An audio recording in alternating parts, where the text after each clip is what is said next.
예, 1월 4일 화요일 말씀 묵상입니다. 요한복음 1장 29절부터 42절까지고요. 요절은 29절입니다. 이튿날 요한이 예수께서 자기에게 나오심을 보고 이르되 보라 세상죄를 지고 가는 하나님의 어린 양이로다. 아멘. 예, 요한복음 중에서 아주 유명한 구절이죠. 요한이 예수님을 보고 세상죄를 지고 가는 하나님의 어린 양이다라고 증거하는 장면입니다. 여기서는 이제 요한이 어떻게 예수님을 알게 되는 것, 그리고 예수님이 어떻게 하나님의 아들이심을 알게 되는 것, 그리고 그것을 요한이 증거하는 그런 내용들입니다. 먼저 핵심적인 주제라고 할 수 있죠. 요한이 예수님을 보고 증거합니다. 예수님께서 요한에게 나오는데 요한이 예수님을 보고 뭐라고 얘기를 하냐니까 세상 죄를 지고 가는 하나님의 어린 양이다 라고 하겠습니다. 예, 하나님의 어린 양, 즉 제물을 하나님께서 준비하신 것이죠. 그런데 그 제물은 어디를 위한, 누구를 위한 제물이냐? 세상을 위한, 온 세상의 죄를 짊어진 하나님의 어린 양이다 라는 겁니다. 그리고 전에 말한 내 뒤에 오는 사람이 있을 것인데 하는 그 사람이 바로 이분 예수님이다 라고 증거합니다. 그리고 예수님이 어떻게 하나님의 어린 양, 하나님의 아들이신 것을 알았느냐 하니까 내가 보면 성령이 비둘기같이 내려와 그 위에 머물러 있었다라는 겁니다.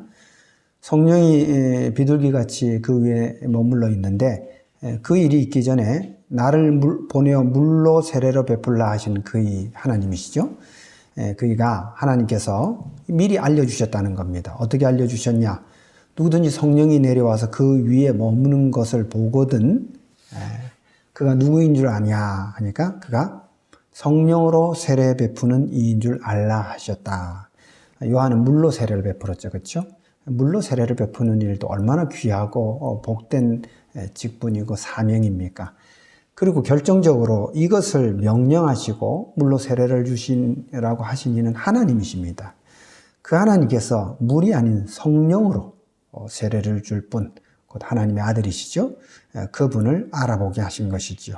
그래서 요한이 내가 보고 그가 하나님의 아들이심을 증언하였다라고 하는 겁니다. 그래서 요한은 예수님을 하나님의 아들로 알 수 있었고 또 그래서 예수님을 하나님의 아들로 증언했던 것입니다. 이것이 요한의 가장 큰 역할이기도 하고 또 사명이기도 했습니다. 요한은 자신의 사명을 충실히 이행했습니다. 성도 여러분, 우리도 예수 그리스도를 알고 믿었습니다. 얼마나 귀한 일인지 모릅니다. 우리가 예수님 믿어서 새 생명 얻었고 또 죄사함을 얻었습니다. 천국의 백성으로 하나님의 자녀로 되었습니다. 얼마나 귀하고 복된 일입니까? 그것을 이루신 분이 바로 예수님 아닙니까? 그 예수님을 우리도 증거해야 합니다. 요한에게만 국한된 사명이 아닙니다.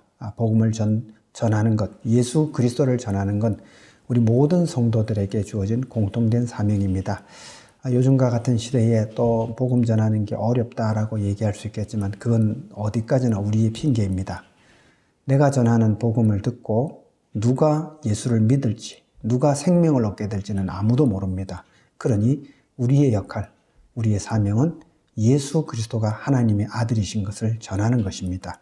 그리할 때에 성령의 역사가 일어나는 것입니다. 부디 여러분의 입술로, 여러분의 삶으로 예수님이 하나님의 아들이심과 그리스도임을 증거하시기 바랍니다. 감사합니다.